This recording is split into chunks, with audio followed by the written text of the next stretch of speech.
Now, if you focused on that, so now we're at the next part of the recording session 2.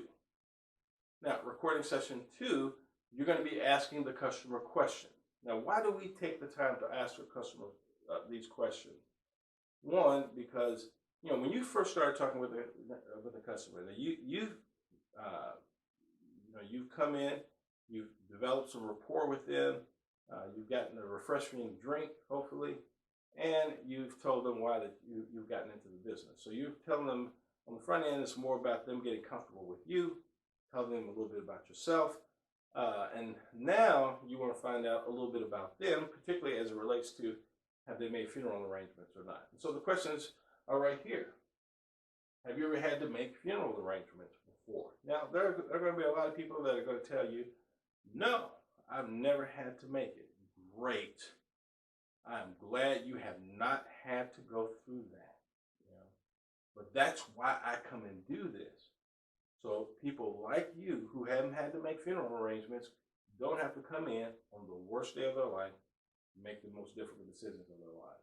So then if that's the case, then boom, you don't have to go through all the questions because they just said, no, I've not had to make funeral arrangements before.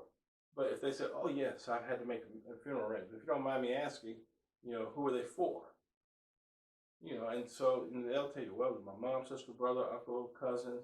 Other than the obvious, were there any particular things that were a challenge about the experience that you went through? And you let them tell you. But here's what's happening. Because they're having to pull from their memory, and when they're pulling from their memory, they're also pulling from their emotions that are associated with that memory.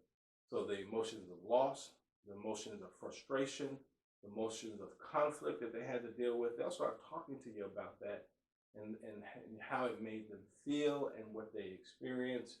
And so, there'll be things that'll start happening on the inside of them that you won't see. These are questions, they elicit emotion. And that's what we want. We want there to be emotion there. So let me ask you, if something were to happen to you, God forbid, who would be presiding over your funeral arrangement? Now, here's the thing. If they're married, you want to ask if something were to happen to the both of you. Because a lot of times married couples, not always, depending on the marriage, they travel together. They vacation together.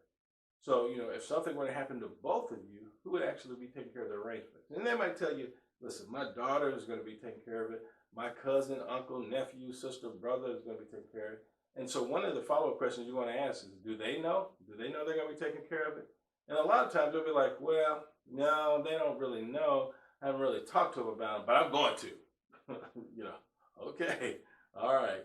Because, they may not, more than likely, and I'll say this, I can tell you they're not excited about doing something like this. They're not sitting around here thinking, ooh, I can't wait till my dad dies so I can do his funeral arrangement. My mama, I can't wait till she dies because I can't wait to pick out her casket. That's going to be exciting. That is not the case. And you can tell them that. Listen, your kids are not looking forward to doing this. This is probably the reason why you haven't told them. Now, so if your spouse passes away with you, and that which I just said, who's going to be doing it? And that's that's fine. That's why we do this, so no one has to come in on the worst day of their lives and make the most difficult decisions of their lives. And I always like to end with closing statements like, does that make sense? Does that make sense to you? And because they're going to say, yes, that makes all the sense. You want to get them to understand the significance of what you're saying, or they're saying, yes, it makes sense. Because if it doesn't make sense, you need to know. If they say, well, no, it doesn't make sense. Well, let me ask you, what part of it didn't make sense?